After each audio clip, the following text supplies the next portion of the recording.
People who perform autopsies on corpses, what was the strangest thing you encountered during an autopsy that had nothing to do with the cause of death? I work in a pathology laboratory, and we receive all kinds of body parts removed from people during surgeries: tumors, warts, appendixes, and stones removed from kidneys, bladders, and gallbladders.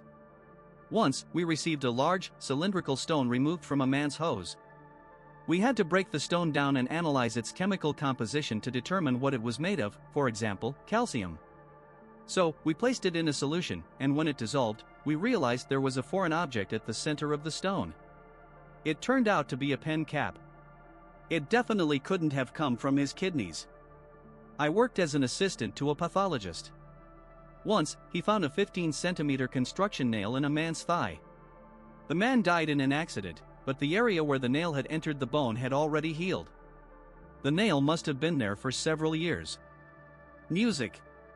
An 87-year-old woman, a member of a criminal gang, died of a heart attack when robbers broke into her home. The burglary was aimed at stealing drugs and money. There were no signs of violence on the deceased's body, but the circumstances of her death required a thorough investigation. During the examination, we found nearly 60 grams of illegal substances in her anal cavity. We're no longer surprised by extra organs, like spleens, ureters, undiagnosed tumors, or stray foreign objects. Our personal record is coins of various denominations totaling $6.25. The winner, though, might be a marker found in a bladder, still with its cap on. I had to explain to the resident and lab technician how it got there. Once, we had a homeless person who died of an overdose. Cases like that are quite common for us. During the external examination, we had to remove his pants, which were completely stuffed with bacon. There were at least 40 packages of bacon. It seemed like he stole it all from a store, then ran to some abandoned house, took a dose, and died with the stolen bacon in his pants. It was a shocking sight. We also autopsied a guy who was shot in the back of the head. The X-ray showed a bullet in his head with no exit wound. We couldn't find it either. When we opened the skull, we discovered the bullet had exited through his nostril, leaving no trace or wound. In the 90s, I worked for a company that transported bodies to the coroner's office under contract. Once, we delivered the body of a woman who worked as a seamstress in her youth. The autopsy revealed several sewing pins and needles under her skin, mainly in her legs. One pin was even found in her lung. The coroner concluded she might have inhaled it. About 20 years earlier, she had been diagnosed with a pulmonary embolism, which forced her to retire. The likely cause was that pin. I don't understand how she didn't feel those pins in her body or how they weren't detected by the X-rays she periodically had. The cause of death was a stroke. I briefly stayed in a psychiatric hospital, where I met a woman whose daughter died of an overdose. She told me she was angry at her daughter for a long time because she thought she had pawned her grandmother's necklace to buy drugs. During the autopsy, the necklace was found in her stomach. Apparently, she had been swallowing that necklace for years, and I can imagine why she did it. Rolled-up dollar bills were found inside a vaginal cavity. We extracted her wealth, dried it, and returned it to her family along with her other belongings. Wash your hands after handling money. I was an assistant to a pathologist when he pulled an intact avocado pit from a man's stomach. We all looked at it and said, "Wow." The cause of death was a heart attack. Once, we found a toothpick stuck in the small intestine. I can imagine how painful that must have been for the person. My dad accidentally swallowed a toothpick that was left in his food, and it punctured a hole in his stomach. He suffered from terrible pain for months.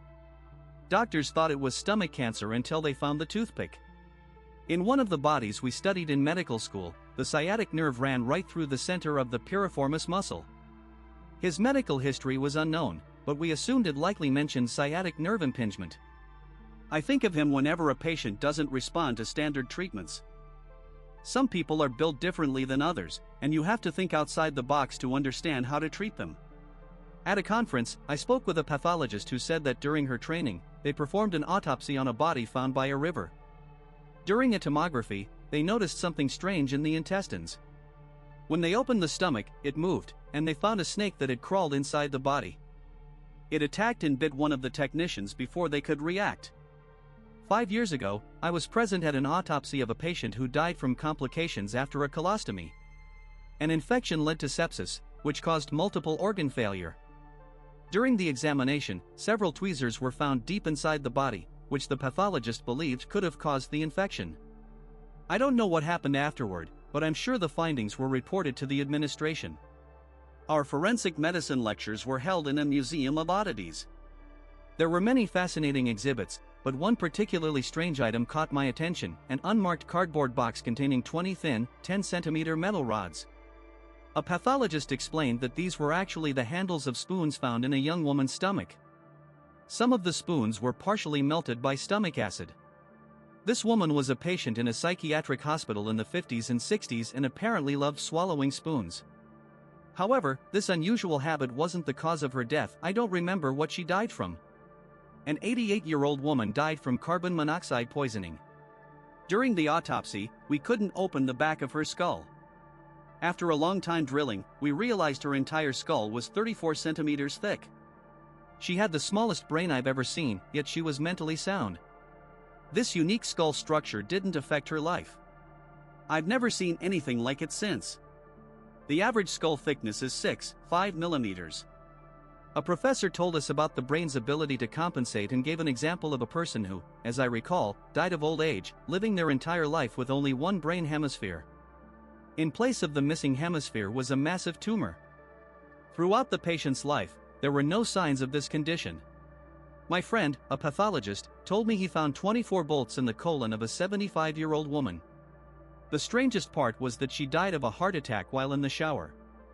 The only possible explanation was that she had pica. Hundreds of coins, totaling about $6, were found under the skin of the hands and feet of a deceased recluse who lived alone and always ordered food. Apparently, he surgically inserted the coins under his skin over many years. It's completely unclear why.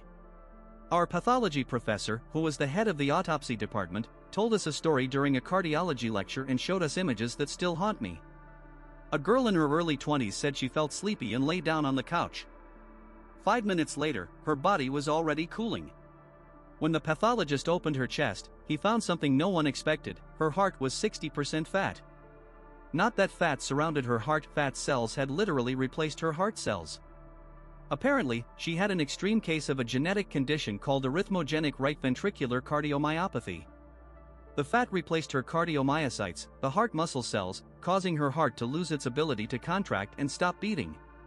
It was as if someone had taken her heart, cut out half of it, and filled it with dirty yellow fat. Yet, the blood vessels passed through the fatty tissue as if nothing was wrong.